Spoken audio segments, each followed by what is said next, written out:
Just send me the signal on them.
Hello and welcome to Focus on Liberia.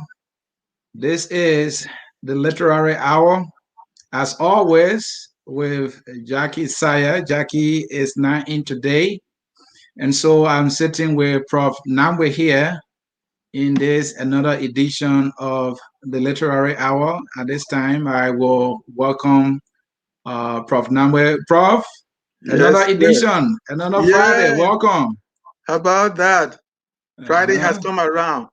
Sometimes the week goes by so fast you can't even believe it. We want to send our get well soon note to Ms. Jackie Sayegh. She had so many things to do this week, and then I guess fatigue got her down, and we wish her smooth recovery. Yes, today we are going to this is an extension of what we started last Friday. Last Friday had to do with the introduction of autobiography. Actually, generally, we will say life stories. And life stories, as we said the last time, fall under nonfiction. Of course, some life stories can be fiction, and that's a different ball game. What is fiction, and what is nonfiction or real is real. So we are looking at the real aspect of literature, some parts of the real aspect of literature. When you talk about autobiography, the next thing you want to think about is biography. So that is why they are all under the same umbrella, which is life stories. Auto, as the name indicates, you know, the English language is of such that it has drawn from a lot of linguistic cultures. English we had the three Germanic tribes that ruled on gradually, and then of course one of them became the at the apex, and so we have the Angles which rule into the English people. But they have grown from the Angles, the Saxons, and the Jutes.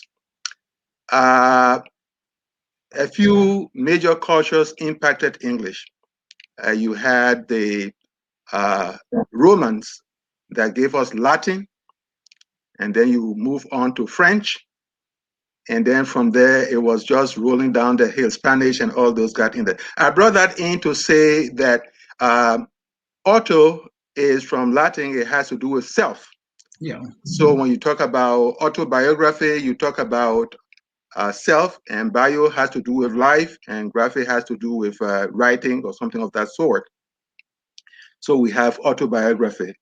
If I pick up my pen and I wrote my life story, then it is autobiography. If somebody taught me something as well and wrote about me, that person's story will be biography. Mm-hmm.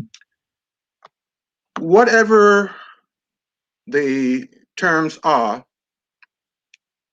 we need to keep in mind that life gets to be richer and richer uh, when it draws from a lot of experiences. Okay. So when we get into either autobiography or biography, we are talking about life stories. And so as we take off on this session for today, I want to go a little providing more context before we look at maybe one or two books Okay. that we'll work on. You know, people talk about time machine. Time machine, in other words, going back into you talk about memory lane, going on the memory lane to find out what is there. And as I pointed out the last time, if you do a life story, either about yourself or about someone else, what in principle you are doing is you are taking inventory of your own life. You know, Socrates once said that a life that is not examined is not worth living. He says an unexamined life is not worth living.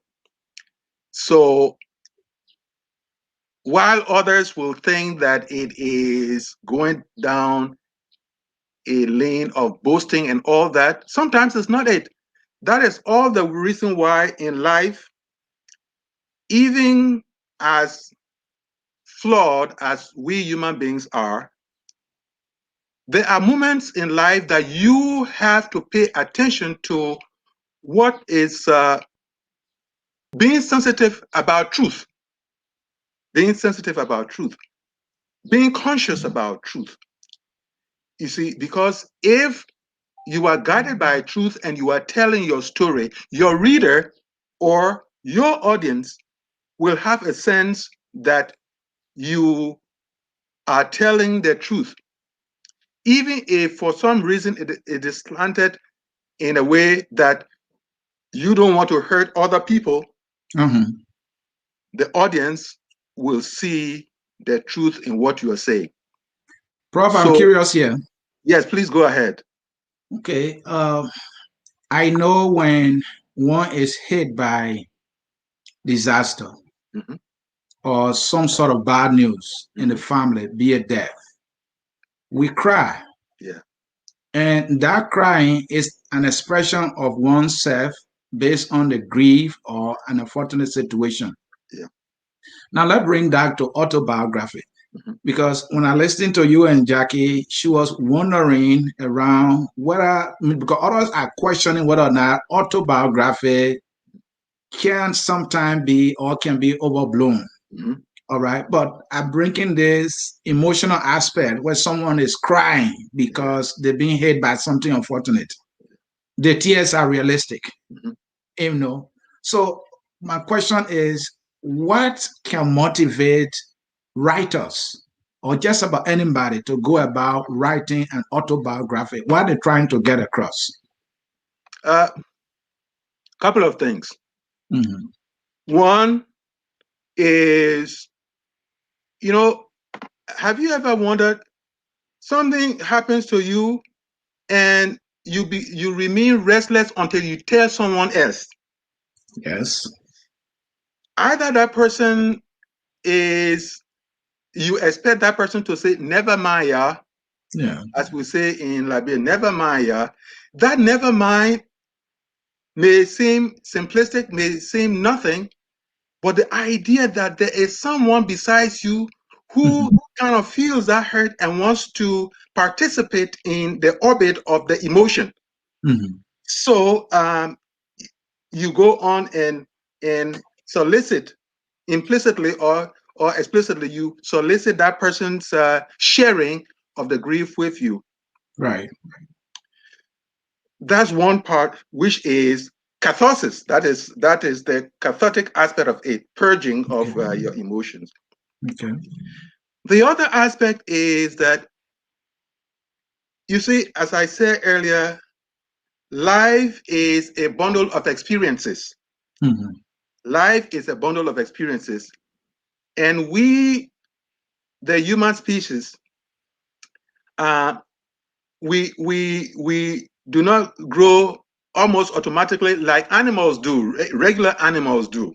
Right. We go through a process of socialization so that over time, we crawl, we become toddlers, and then at some point in time, we begin to experience few things even at our level, at the youthful level.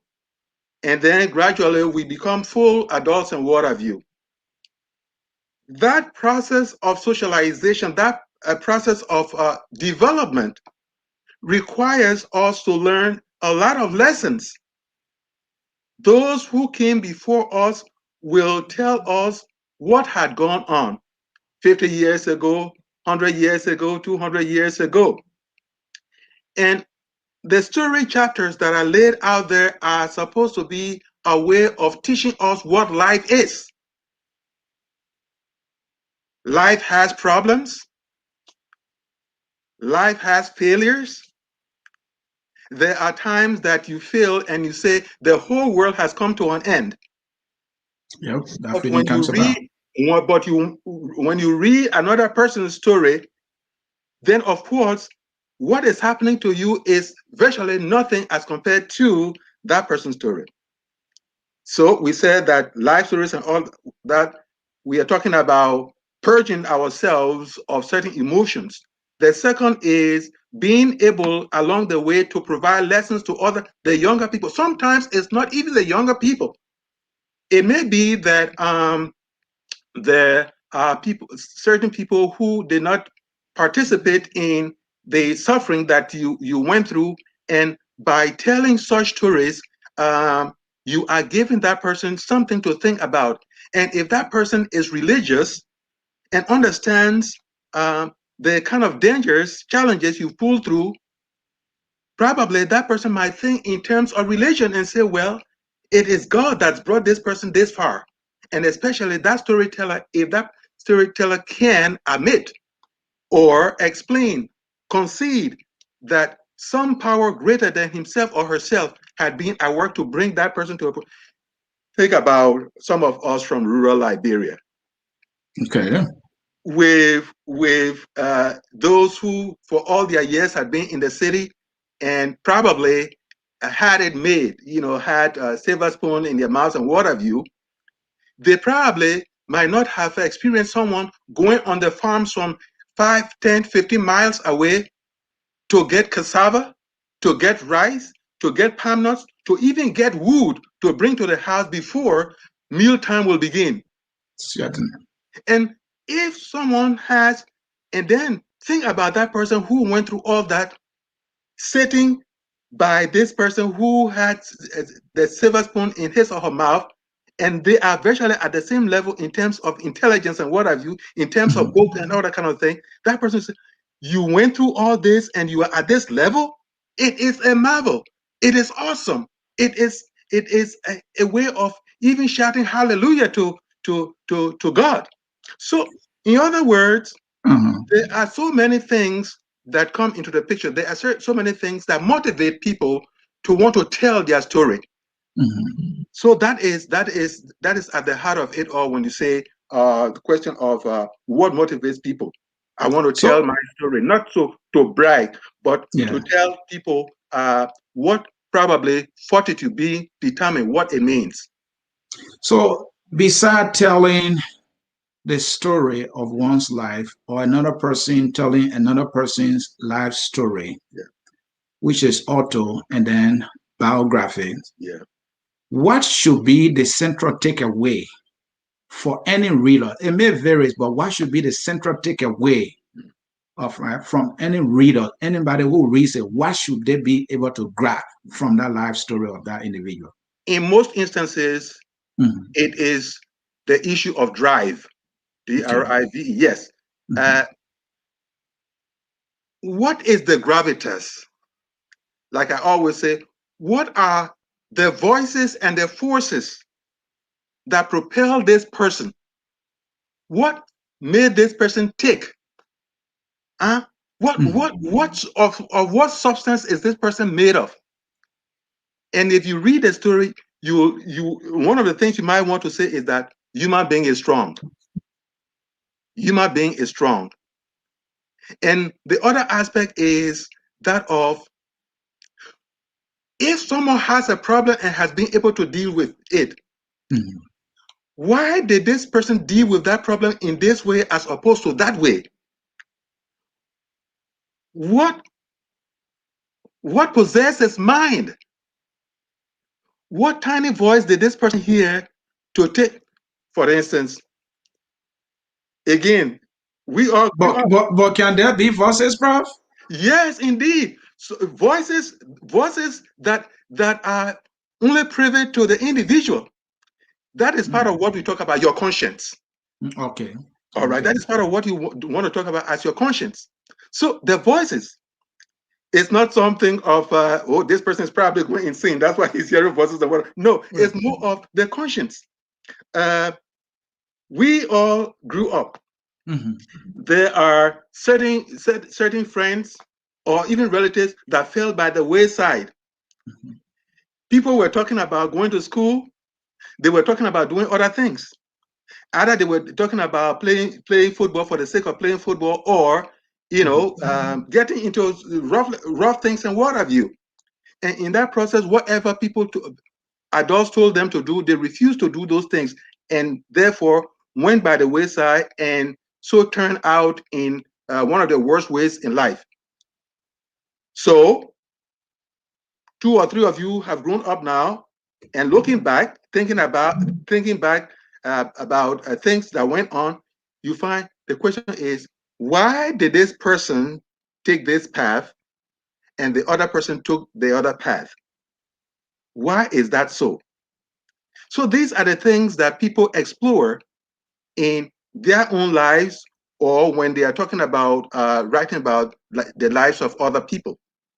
Let's look at the motivational aspect of it, Prof. Yes. Um, I know in one of your discussions, you read a story and that story caught you, your entire being.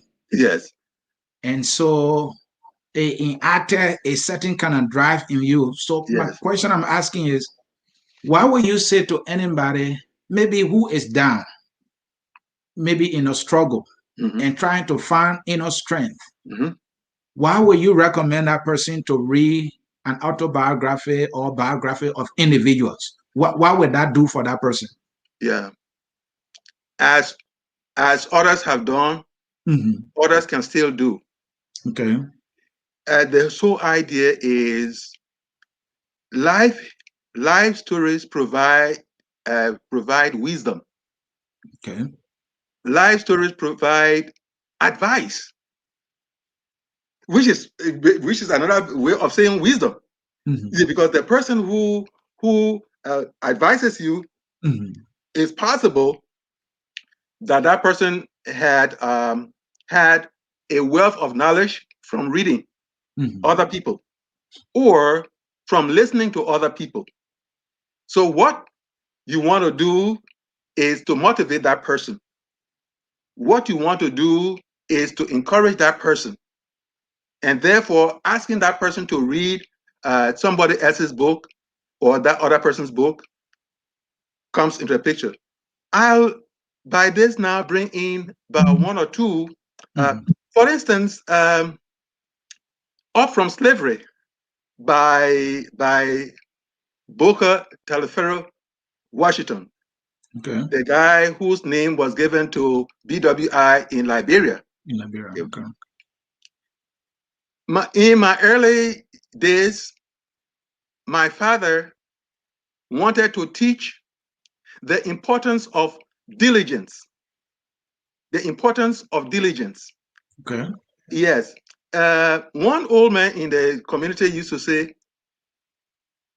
doing something and doing it thoroughly are miles apart. And if I should go indigenous, de nunwe niendo, de paekwe niendo. Okay. De nunwe niendo, de paekwe niendo. Performing a task and diligently performing the task, they are miles apart. Right. An aspect of Up from Slavery by Booker T. Washington. There was a time he wanted to advance himself. Think Hampton Institute. It was something that was burning in him. He traveled day and night and he got to the place.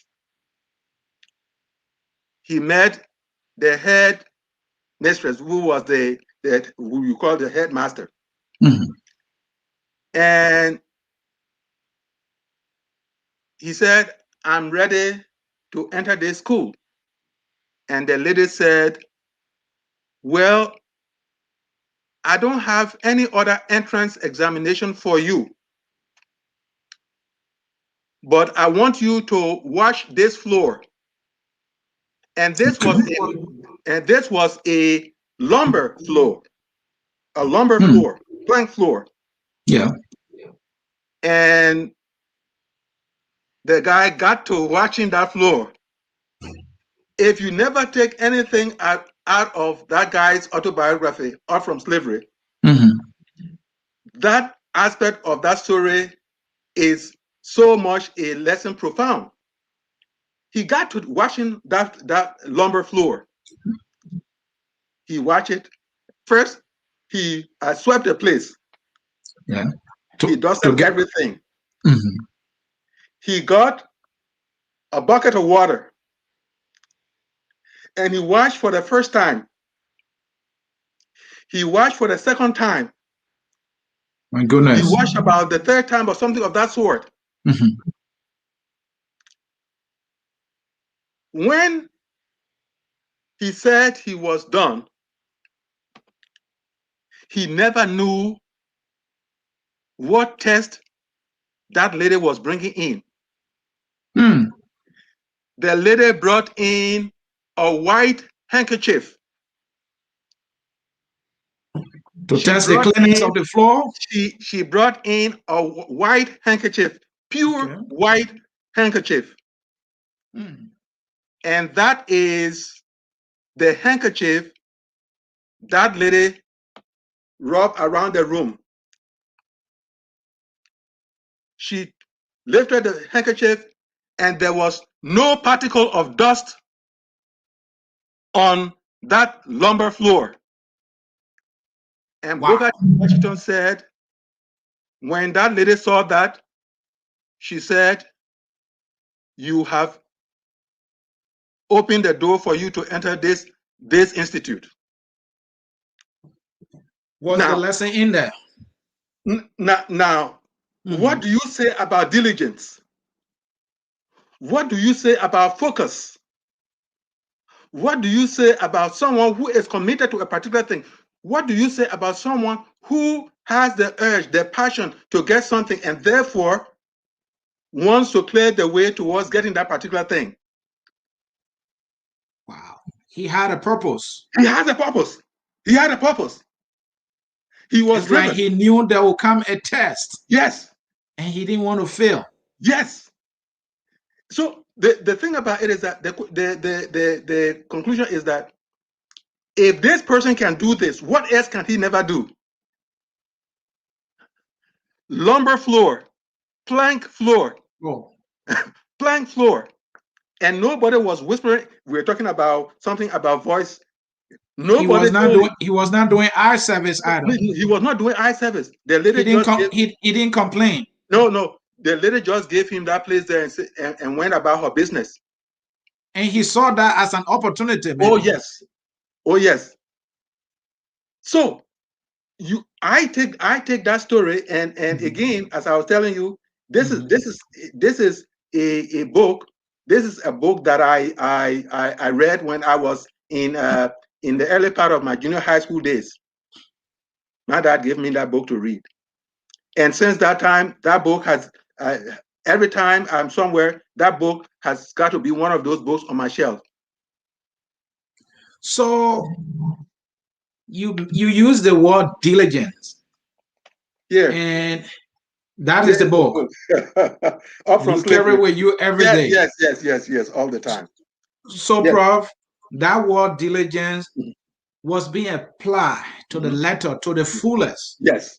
By this man. He was being meticulous as well. Yeah. And it has the profound impact on you. Yes. And today it has made you who you are. Well, it's see, the thing about it is that we are creatures of many parts. And if someone should ask me, what are some of the things that have influenced you a whole lot? That book has been one of course, my dad being one of those. Yes. You summarize the book with one word, Prof. You use the word diligence. Yeah. The word hard work is being thrown around a lot. Is there in any way the word diligence is different from hard work? In fact, the thing about it is one of the there is an article that I normally I either give it to my students at the beginning of a semester or at the end of the semester, and it's called A's for everyone. In other words, everybody wants A. Yeah, so it is for everyone. Okay. And in that article, it's by Alicia Shepherd. Alicia Shepherd. Is for everyone. It's a very important article. You can read it, or anyone who is listening to us can pick it up and read it. Yes. So there is a part that talks about hard work. Students will say, I work so hard. Oh my God, I work so hard. 3 or 4. And the thing about it is you can work hard without being diligent. Okay. Because you are applying effort, but there's strategy to applying effort. Hard work is there. There has to be a strategy to applying your effort. Otherwise, what you are calling hard work is not hard work.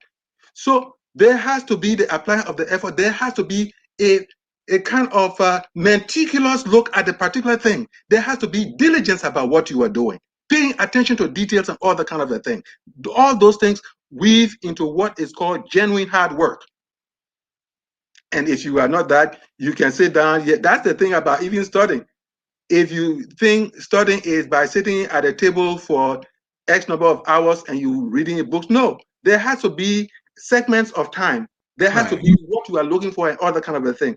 So in other words, applying effort and then applying diligence to it is what makes hard work genuine hard work. Wow, Prof, that book I can tell has impacted you greatly. Yeah. I have not read it, but the story itself is telling. It has opened my understanding, and I think the listeners' understanding too, that when you are doing something, you got to be intentional. You got Yes. to be, You you have got to to know be that intentional. there is a goal for this. Yes. And have that goal in Mhm, mind and mhm, go for mhm. it with all your being, with the Yes. expectation that somebody is coming to check on what you're Yes. doing. So you better do it well. Do it as if you were taking in oxygen and somebody is stopping you from taking the oxygen. That's what it is. Wow. That's what it Well, is. well, folks watching us here, this Yes. is the literary hour here Mhm, at Focus on Liberia mhm. with Professor Kip Mose Namwe. And he's always here with Jackie. Jackie is not here today. So I'm just listening to lecture here.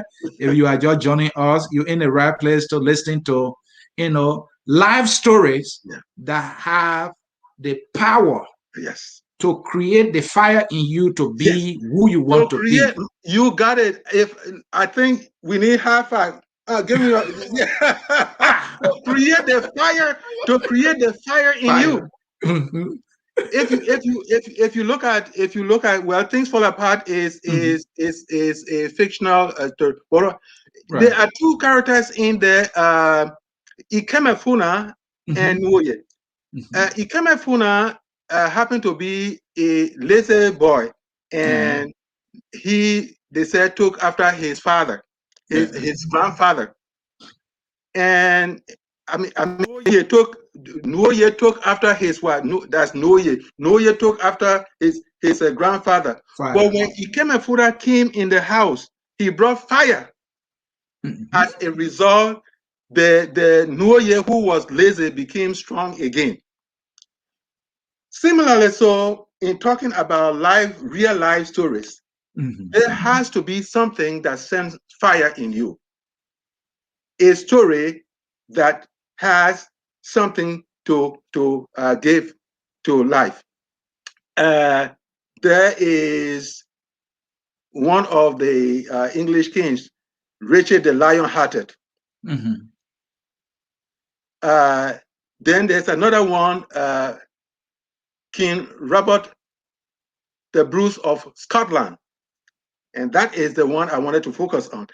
Here, this guy went to battle, and he was conquered the first time. And he and his men were dispirited, they were coming home. As the legend holds, King Robert sat down, there was a dilapidated building, and they Right. sat by the wall and kind of licking their wounds, dispirited and all that thing. The story said that he watched a spider. He watched a spider making several attempts Mhm. to climb a wall. Okay. Eventually, as the story went, the spider was able to climb that wall and get on the other side out of the sight of King Robert the Bruce of Scotland. As the story will go, that spider experience motivated him, The king. and he motivated him, and it is said that he gathered his men and said, failure does not dismiss success. Failure does not dismiss success. Failure is a motivation to press on until you eventually conquer. And the story says that when he mobilized his men and all that, he Mhm. went, and victory was his song in the final analysis. Short story over there Mhm. about a king, even a Mhm. king, Mhm. and what motivated him, and he was able to conquer. From seeing a spider Just a spider, an insect. making Yes, effort yes, making effort to several get times over. across Yes, to get, over the wall, yes, a giant wall, yes, a million times bigger than the spider. indeed, But yet that tiny spider will make the effort yes, and to was able to climb go over the wall. and to get on the other side. Yes, But Prof, let me take you back to because biography and autobiography, these are stories. Yes. I'm a village boy, as you know. Mhm. If you don't mind, I think you are too. Yes, of course, of course. Yes. So let's go to our traditional setting. Yeah. Are there legends or stories that we can put close to autobiographies and biographies that Well, motivated our people and that can motivate us today? mhm. Just one or two? Yeah, of course. Mhm. There is a principal story told about uh, someone who we will regard as the warrior chief. Not even, and that's not even before someone like Senior Janumle came into the picture. Yeah. He was known as Weto, Jiri Weto. Yeah. Jiri Weto. Yeah, Jiri Weto, Weto, yes. Mhm. Now, this fellow was born of old parents. He was born of old parents. It is said that his people were often conquered by neighboring ethnics. Mhm. And so his people decided to go to the oracle. And they were given some prescription. Okay. And they came from the oracle and applied their prescription. And the lady became impregnated. Okay. In fact, when she was beginning the pregnancy, people began to laugh. They said probably she's got fibroid or something of that sort, or maybe she's got some other illness. But eventually, she cleared the 9 months and had the baby. Apparently, And she was around 70 or so, Prof. Maybe. yeah, maybe about 60 in those days because Mhm. of everything. But, Mhm. late 50s, 60s. But in those days, to get to 50, to get to 60, that was a fit. So if you got over there, people Mhm. didn't expect you to To have a conceive. baby and all, to Mhm. conceive and all that. And Mhm. she went through that and had the baby. And the baby, long story short, the baby grew up, did a lot of muscular things when he was growing up, and people often fled from him and all that. So he got to a point, and eventually, as the oracle had prophesied that Mhm. he would grow up and become a warrior captain and all that, and deal with a lot of people, uh, bring a lot of victories, and yet through a woman, it's more like a Samson and Delilah story. That's what it is, because Okay. eventually, some lady from an enemy camp came and disguised herself as a friendly woman, and he wedded the woman. And the secret that he eventually told to no one, eventually, the lady kept cajoling him, and he told the story. 7 seeds, special seeds, Mhm. someone had to pluck into a musket, and those seeds would eventually kill him, and that's Kill how him. he died. But again, it has to do with the intervention, Mhm. the supernatural intervention in a people's life. That is what you see over there, and the idea that people have got to be careful about, if you are succeeding in life, you must understand that there are eyes on you, and if you are not very much alert, you can so easily get conquered in the process. And another lesson we can learn from there, Prof, Yes. is Mhm. so this is a couple that has passed the age of Yeah. bearing children, Yes. but would not start Yeah. in Determination. seeking yet Yes. or to bring forth a child. Yes. And at the late age, their effort Mhm. will yield a result Yes. that will protect not only their village, Yes. but also protect other villages around. Yes. Yes, so determination and all that kind of a thing becomes very much a Right. process. Which of course brings us to two of the books on the list we will have looked at with Jackie's help. The first has to do with, Mary Antoinette Brown Sherman. She, until in recent times when Ophelia, is that Ophelia Weeks? Yes, this lady who became president of the University of Liberia. I know that one of the weeks, the first name I can't remember. Yeah, I think Ophelia Weeks. Yes, She, let's yeah, go ahead. so she happened to be the second woman ever to head the University of Liberia. But the first one, Mary Antoinette Brown Sherman, she did a biography of her parents, Gelemon. Okay, Gelemon. I have it right there, Prof. Yes, Gelemon, very good. A story of the life and times of Victoria Elizabeth Gelemon Grimes. Okay, the mother. But Yeah. Well, again, yes, okay, thank you.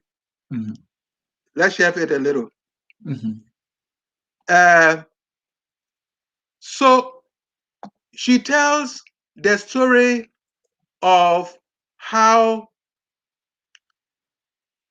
the father and the mother met. The father came from the, yes, you can put it down now. Okay, yeah, I did. Yes, okay. The father came from the Caribbean world, from the Barbados. Louis Arthur Grimes. He is immortalized with the name of the law school, which is Louis Arthur Grimes School of Law. The father obviously was of the Congo background. Yeah, somebody said the name is Ophelia Weeks. Yes, is that not what I said? I Ophelia get, Weeks. yeah, that's what I someone said, said. yes, very good. Yes, thank you. Ophelia Weeks, yes. I said she happened to be the second woman in leading the University of Liberia. The first was Mary Antoinette Brown Sherman. She is the one I'm talking about now as far as the book is concerned. Right. Okay. So you can slide it a little and let's engage with each other. All right. So the father, as I said, came from Congo background, and the mother came from the indigenous background. The mother was a Vi. There is an aspect of the story which, again, makes life interesting and makes life something to always want to analyze.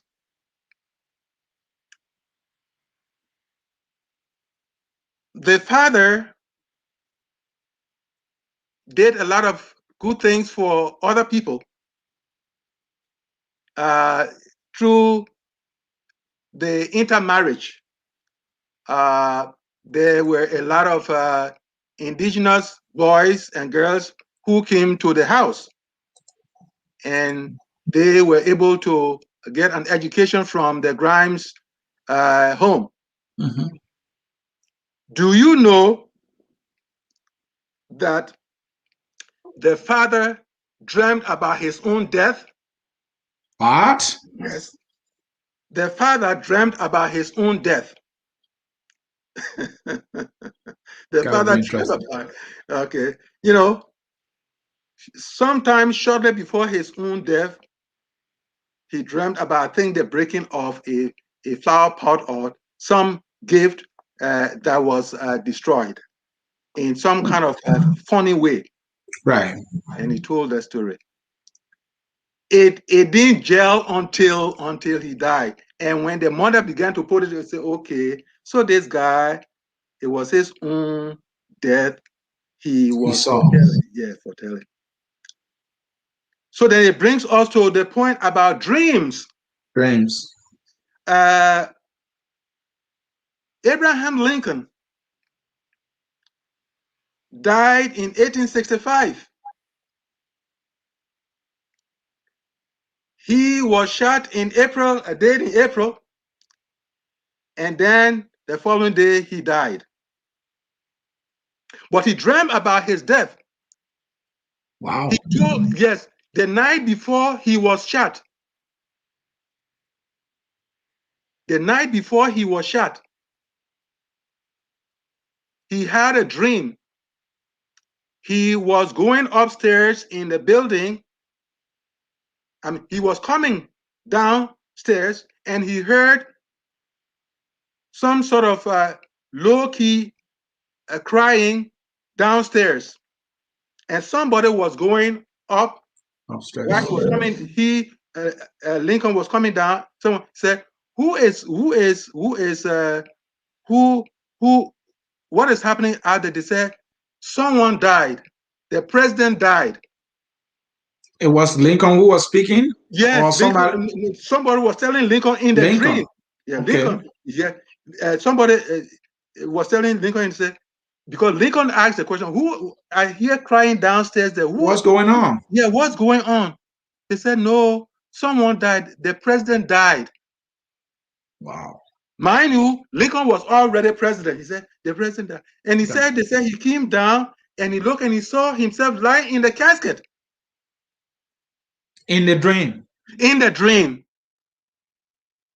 And and in the morning at breakfast, he told the story. We are talking about, before we all forget, we are talking about life stories Life stories, yeah. and what can happen when you kind of read them. And I was talking about Dr. Sherman's story about her parents, and I was talking about how the father had dreamed about his own death and what have you. And then I brought in Lincoln's death. Yes. So Lincoln told the story at breakfast time. It was in the evening of the day he told the dream now that he and his wife decided to go to the Washington Theater, Washington, D.C. And when, because in those days, they, just like, of course, it's all around, the special people have their special place and what have you. And he went up there. The war was kind of sliding a little now, because during it was the Civil War's time, 1865. For some reason, again, this is here we even get to understand the tricks that fate, Fate, pulls on human beings. Things happen. So he and his wife went up there, and unfortunately, the guys who were supposed to keep the guys who were supposed to be down there keeping watch, they let down their guards, and this guy Booth, who was supposed to be one of the very well-known actors in the place there, went upstairs there and decided, thinking that Lincoln had betrayed the cause, whatever it was. The same thing that is happening today. Some nincompoops get together and think that they can fight for a cause better than those who are suited. Went in there and killed shot the president. Shot the president, and the next day, the next day he died. We are talking about that. There is a young lady's book. She was a nurse. She was a nurse. She's been a nurse for nearly 40 years. Lift it up a little bit more, Prof. Yes. Yeah. Okay. Yeah. Following Florence. This is one Helena Franklin. This is a book that talks about how she became a nurse and all that kind of, and a lot of things she went through even during our war. But why I brought this book in is that she dreamed about her father's death. Wow. She dreamed about her father's death. Well, actually, the grandfather, but she grew up knowing him as the father. That's fine. Okay. She dreamt about the old man's death. And would you believe, because she was going to school in Ganta, would you believe that she went that Friday? She had a dream on Thursday.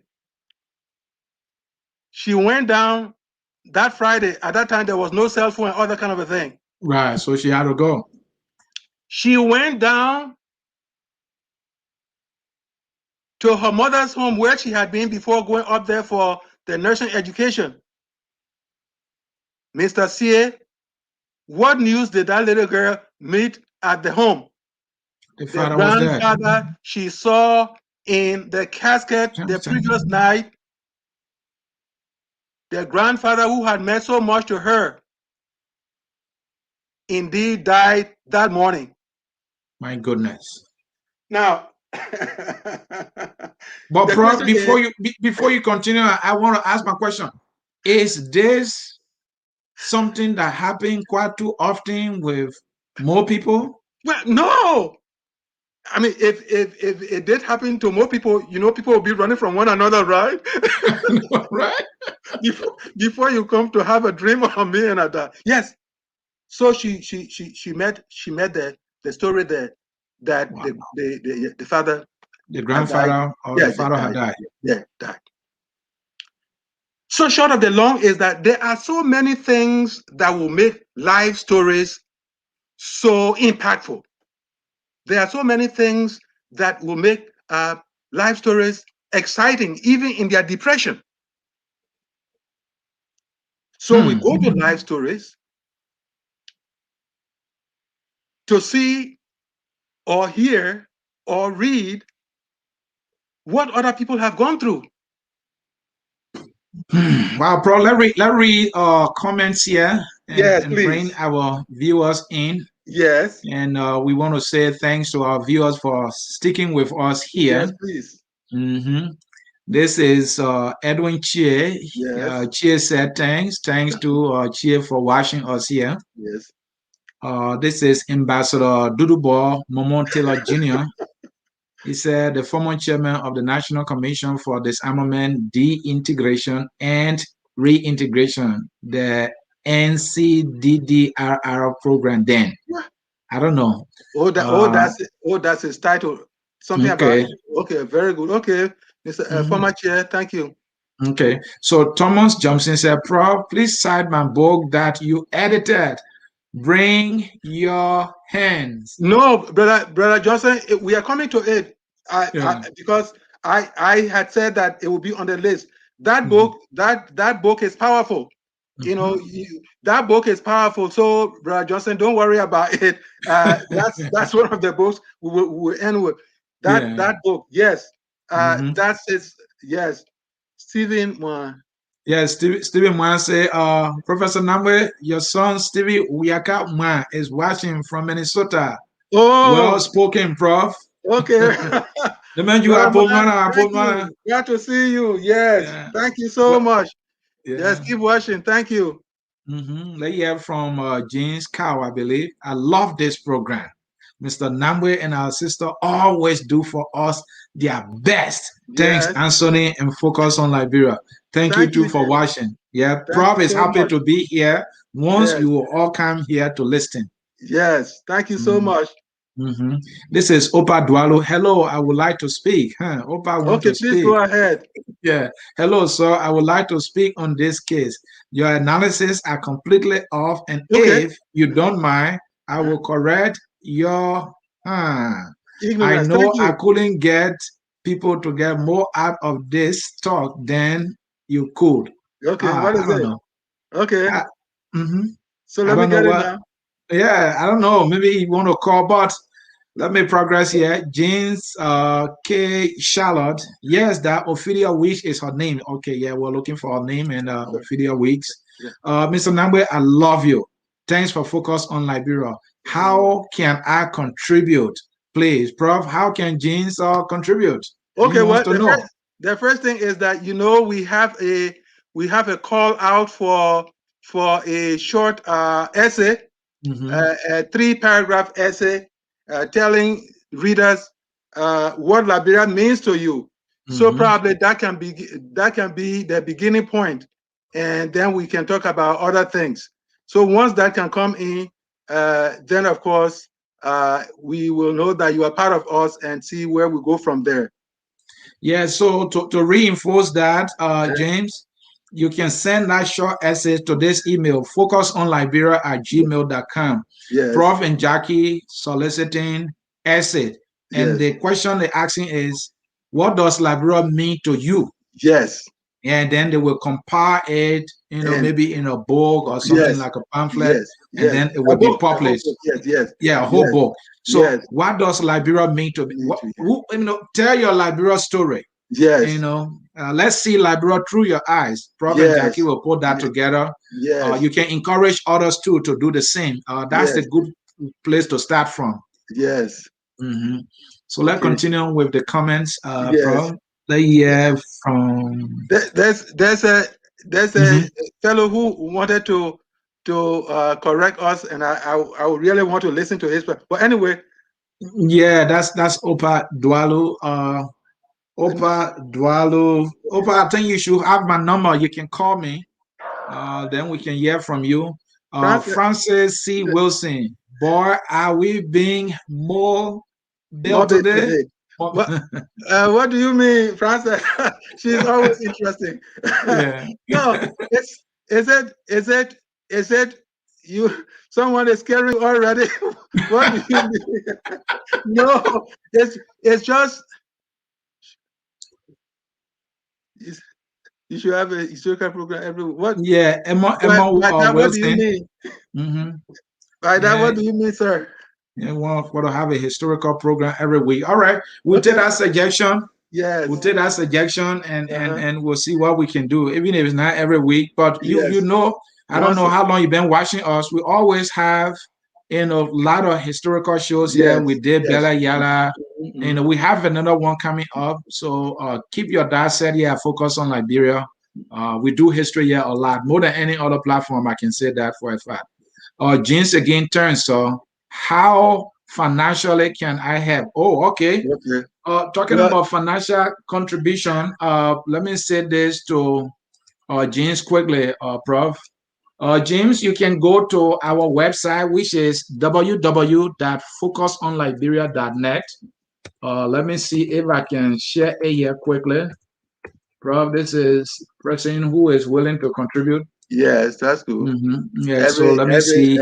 Every penny helps. Yeah, it Every helps penny to. helps. And James, it's good you're saying that because these programs we send them to Liberia and they are being aired on the radio. Yes. All the programs you see here are focused on Liberia. Mhm. We send them to Liberia and they are being aired on the radio. Focus on Liberia, paying $200 a month to relay our program in Liberia. We have that deal with Heart FM. Yes. So if you ever listen to Half FM one day, you will listen to one of our programs. You will listen to one of our programs. So James, you were asking. This is Focus on Liberia website. Mhm. The web address is here is Mhm. www.focusonliberia.net. So Mhm. if you go to the bottom of it, you see right here we have a paper. You can contribute that if you, like you said, you want to contribute financially. We will appreciate that. Yeah. Thank you so much. Mhm. So, James, thank you. Yeah, so, Prof, that was the final comment. You But can respond let's to the comments. let's come back with Sister Frances Wilson is always interesting. Uh, Yeah. she talked about morbid. My sister, one of when I'm talking to some of my family members and I talk about death, when I talk about death, then oh, you always every now and then you want to talk about death, and then I say, well, you must not fear death. You must not create any culture of fear around death. Why? Because it will happen just when it will happen. So the best thing you want to do for yourself is make it part of the regular conversation about life. You were born, one day you are going to die.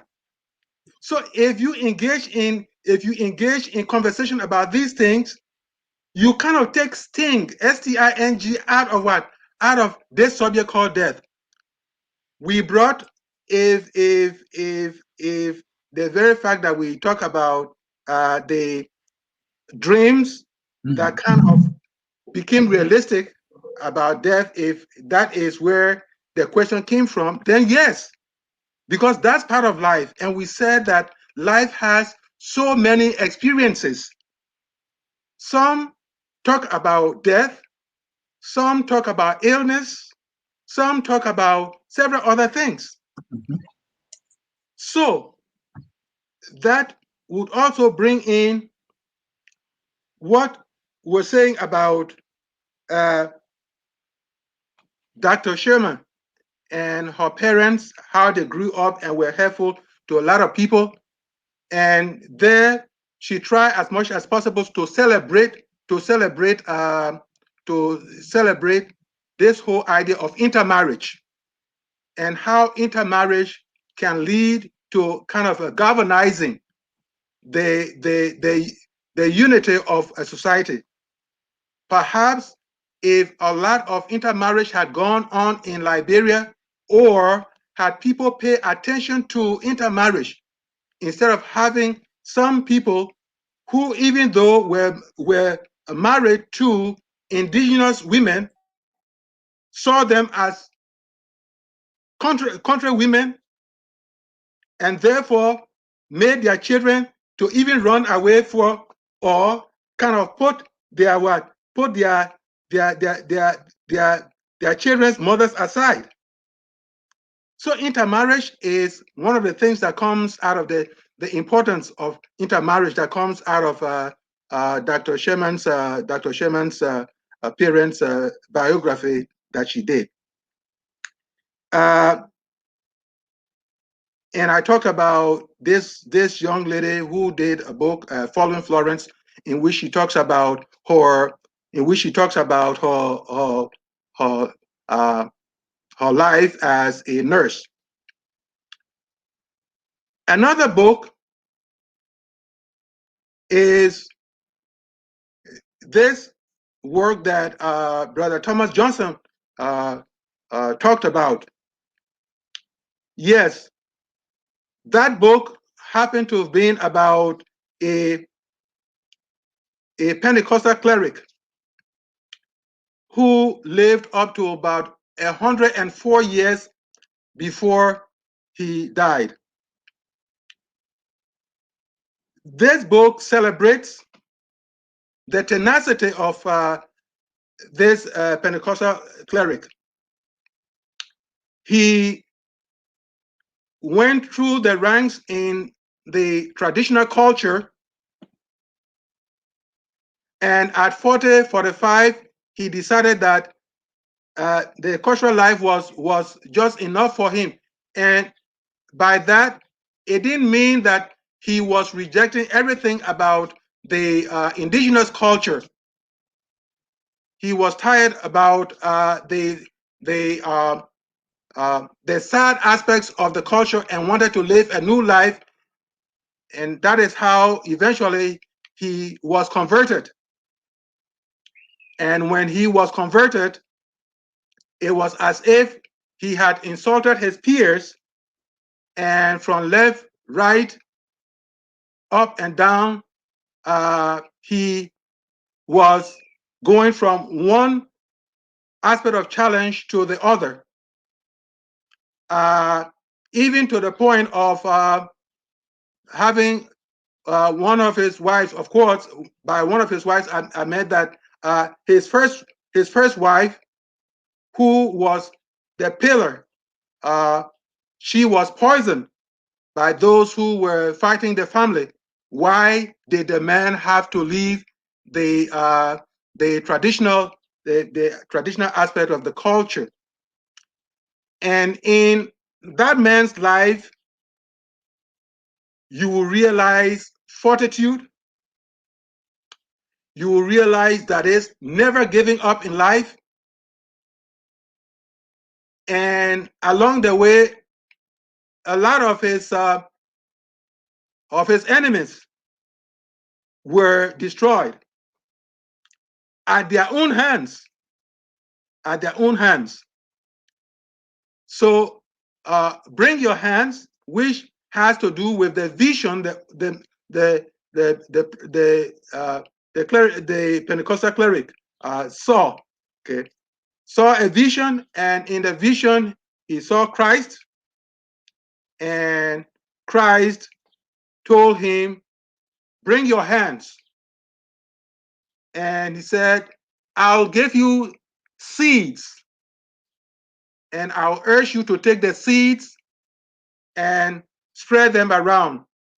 And eventually, of course, the seeds were more like metaphorical, that I will give you new life, and you will use the new life to bring light to the region. And true to the vision, the elderly man planted a lot of Assemblies of God churches around in Maryland area there, in Sabo area there, and he had children. Not only did he raise his children, he raised other people's children, and a lot of those children went to acquire education, college education. Others went to grad school. Others went to postgraduate school. And so that vision of getting seeds and spreading them around came through the work of Oman Kudewia Tue Johnson. So that is, again, that is a powerful book which others can take interest in and read. It is a spell-binding book. It is a spell-binding book, and I know what I'm talking about. Yes. Thank you so very much, Prof. People have been expressing, the need for us to take calls. Yes, please. So I was trying to work on it. Folks, if you stay here and want to call, you can so do now. The scrolling text below, you will see the calling details there. The number is there, Yeah. along with the code, and then you want to enter hash after that. We will give you the opportunity to talk. Opa Dwalo, you wanted to talk? Yes. You wanted to correct something? This is the Yes, time. I see George Toto to- also want to call in and yeah, participate. to correct my ignorance, which Yeah, is important, because actually yeah. no one knows everything. Yes. Okay.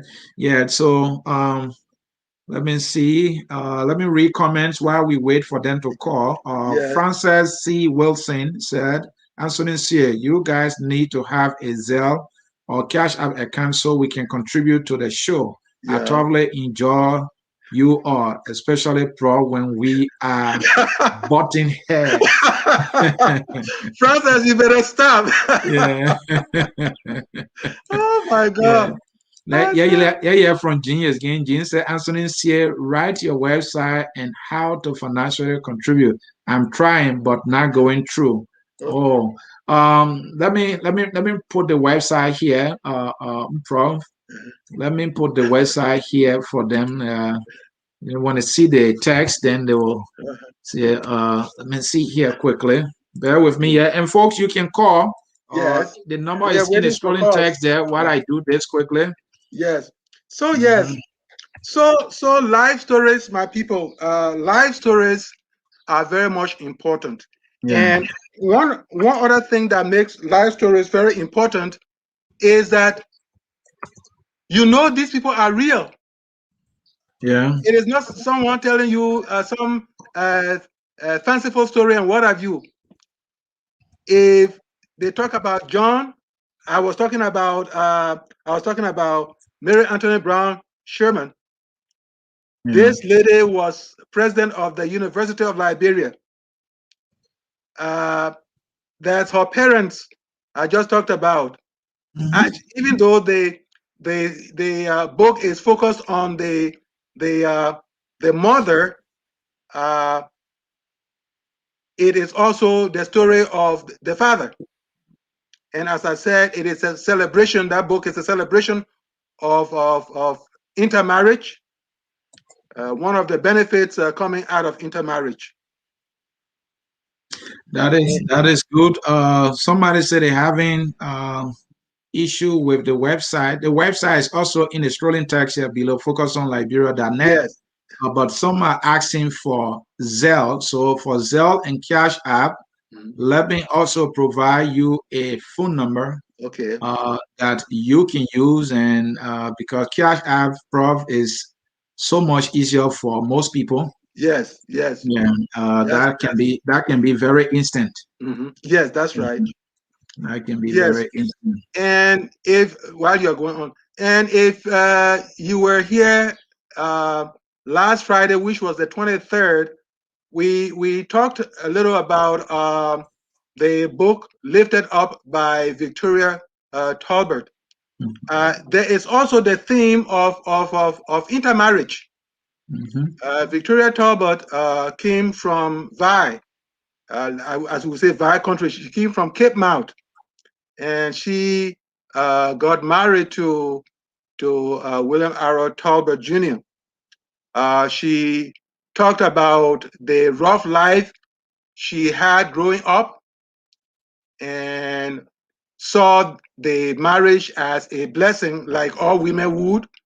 You know, if you are a woman and you get married, oh, that's a big thing. That's a big thing. And why won't it be a big thing? At least. So she celebrates that part of their life, especially when the father had not come into fame.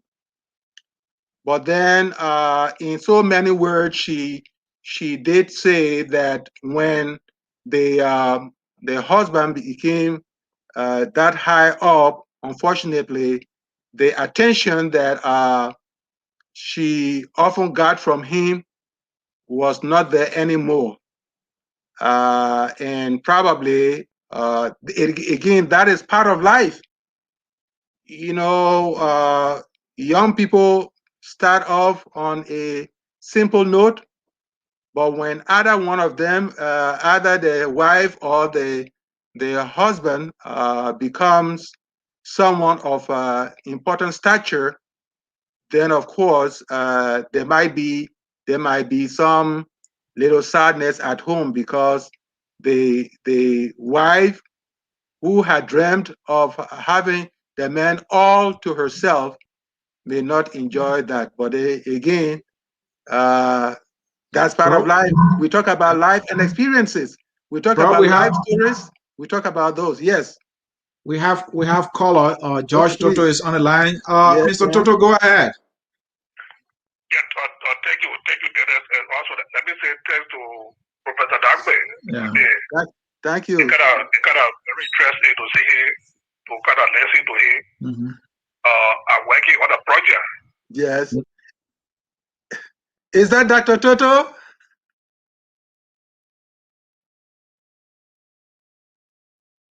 Hi. Hello. Hello. Brother C, I think Toto's phone is giving problem.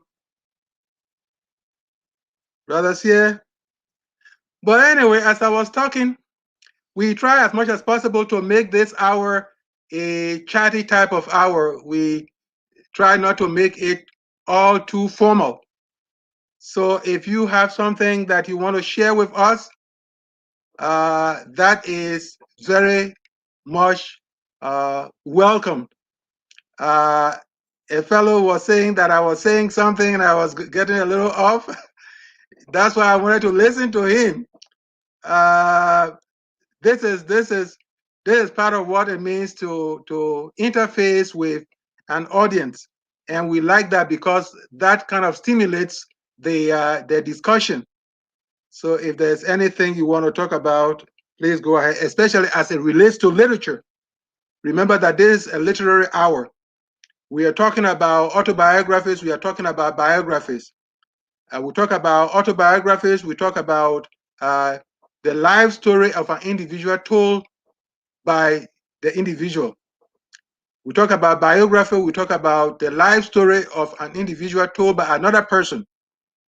We said that life stories are very much important. They are eye openers. There are times that other people's stories can teach us lessons. Sometimes it's not even a very serious lesson, but at least it gets us thinking about life. You know, in psychology, people talk about whether an individual is influenced by nature, which means how people are born, or by nurture, which means how the environment and other people help, mold the individual. So in this context of nature or nurture, life stories play a vital role. When I read about somebody else's story, at least I probably might take one or two things from it. Yeah. Yes. I was Prof? asking, is that Dr. Toto? Yeah, Toto is back now. I was having some connection issue. It's all good now. Mr. Toto, go ahead. Okay. Yeah, I'll take you that Dr. Nagbe. As I Yes. was saying, I'm working on a project. I'm Yes. writing up about Belfast Chief Toto. He Toto that County. Uh-huh. It's Uh-huh. about his life story, his biography. Okay. So Okay. it was very interesting to just coincide with the topic today, Yes. and I learned a lot. Mm-hmm. So I did put a comment in the chat room. Okay. I wanted to see whether I can get your email Okay. or your number, so I can talk to you more to get more information for you to guide me through the process. Okay. And okay, so he's gonna, okay, very good. Yeah, Mr. Toto, I have your number. I will talk to Prof and he will get his email to you. Okay. All right. And we appreciate your participating in the hour. A lot of Liberians, I encourage you, it's one thing to, like we say, know book, and it's another thing to produce. If you know book, don't say it on your book. You think that nobody will like your story? Wait until you write your story and you see how many people will take interest in it. So I really, my dear brother, I encourage you to get that book out. Okay, thank you. All right. All right. All right, Prof. We have another caller. Yes. James Quay is here. James, Yes, go ahead. Thank you, sir. Thank you. And thank you. Good afternoon, Prof. This is James Coy. Yes. I'm calling you from New York. How are you doing, sir? All right. Thank you. Okay. I actually, by virtue of introduction, I am from Lofa County. Yes. And I am a law, and I am a little bit engaged in rewriting the Loma dialect. Okay. And this is some group in Australia as well as here in America. Okay. And your stories are very important for us. Yes. Thank you. Thank you, James. I encourage you to keep at what you are doing. A lot of those stories. In fact, there is a quote on one of our slides which says that the life story of an individual, in a sense, directly or indirectly, tells the story of the country. The life story of an individual. The life story of an individual tells the story of a country, directly or indirectly. In fact, I've done my life story, and the title of that story is Between the Caesars. Between the Caesars, and the subtitle is Growing Up as an Afrestern Liberian. Afrestern is my Cornish, which is AFRESTERN, which is African and Western. I grew up between those two cultures, and that's part of what made me what I am today. Even if I'm not number one in the world, at least in my own corner, I know that those cultures have been able to infuse things in me. So I urge you to do much writing, sir. Thank you very much, sir. At the same time, I was asking Mr. Anthony here. Mm-hmm. I mean, sometimes we want to contribute. I appreciate your job very much. I appreciate the speaker that was on the other day. Your Yes. stories are so much good. I mean, your teachings are so much good. So Thank we want you. to contribute. I want to contribute particularly to this program. Thank And you. so just Anthony here can give me the information and we will see what we can do. Thank you very much. I will get back to you another time to see how we Okay. can write our stories. As I said, Thank you. I'm from Thank- local county and I'm Yes. rewriting a lot more books. And Okay. so I'm in collaboration with people from Australia. We are doing our best. Now we'll get back Okay. to you. Thank Yes. you, sir. I pray Yeah. for that and I hope for that. Thank you so much, my brother. Yeah, thank you. And if you want to contribute, many of you asked for Cash App. We have the number on the screen.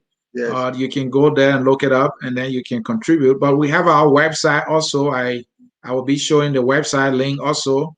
You go to the website, the ballon is a paper. You can also contribute that. Thank you so very much for calling in. Thank you, sir. Thank you. All Have a right, good bye one. bye. Bye. Mm-hmm. So, Prof, Yes. time is fast spent. We have to Yes, that's conclude, right. and Yes. I want you to conclude with Yes. this, with whatever you may have, purpose in mind to conclude with, which is from the slide, Yes. and so it said biography is the only truth history Yes. versus then it reads biographies are but the clothes and buttons of the man. Okay. The biography of the man himself cannot be written by Yeah. Mark Twain. Twain. Yeah. Twain, okay. Yeah. Mhm. Mark Twain. Yes. Again, these are we talk about how books extend us. In Mhm. other words, they kind of add to Mhm. the personalities we are. Mhm. And there are others who will even say that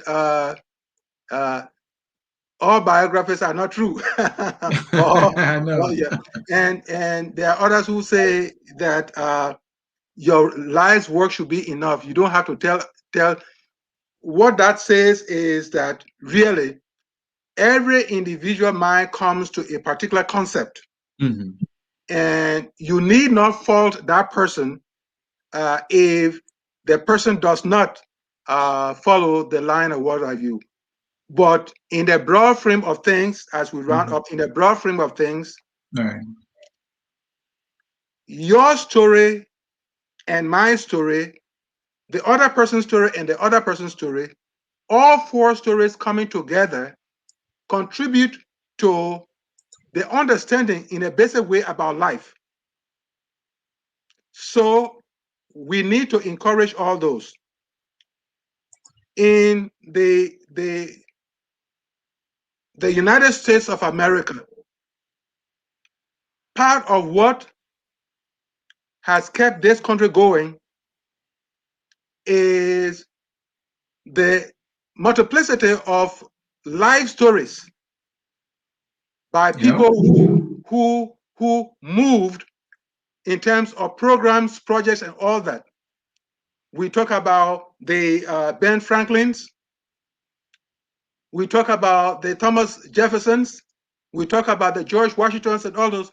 Even we talk about Lee Iacocca, this guy who was a principal mind mover in the Chrysler car industry. We talk about Henry Ford. And for All these people either have written their stories or people have written about them, the challenges they had. not forgetting Dr. King. Not forgetting Dr. King, not forgetting Booker T. Washington, not forgetting George Washington Carver, this peanut guy. All these people, their stories, their life stories, have been able to become the story of America. And that story of America, that story of fortitude, that story of industry, in other words, that story of hard work, all these stories have been able to make an impact. In Liberia, in other parts of Africa, people writing about themselves or people writing about them have made some impact. The impact in Africa may not have been monumental, but at least some people have been able to pick up some ideas from there. So as we round up this session, we want you to keep in mind that when we talk about life stories, we are talking about taking inventory of yourself. And in taking inventory of yourself, you will be able to look at and understand the sources of your strength. And if you have some flaws or you have some weaknesses, you try as much as possible to work towards at least mitigating some of those weaknesses, making life a little better for yourself and making life better for the community within which you exist is one of the powerful things that you can do. And in that, you are celebrating the creativity, the critical thinking skills God Almighty gave us all.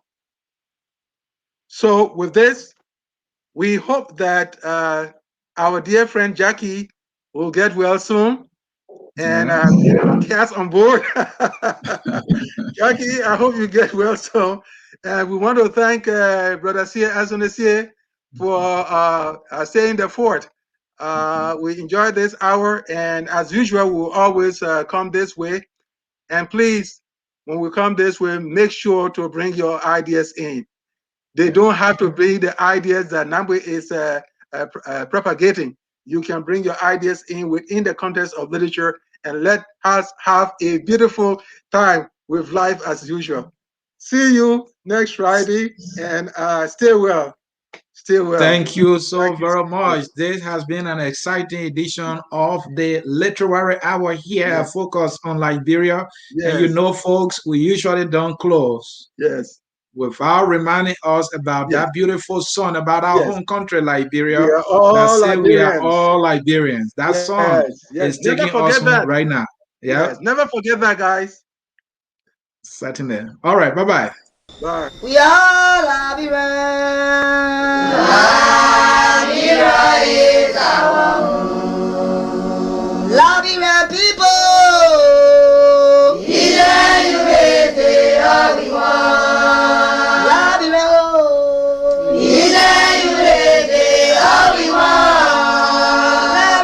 Liberia.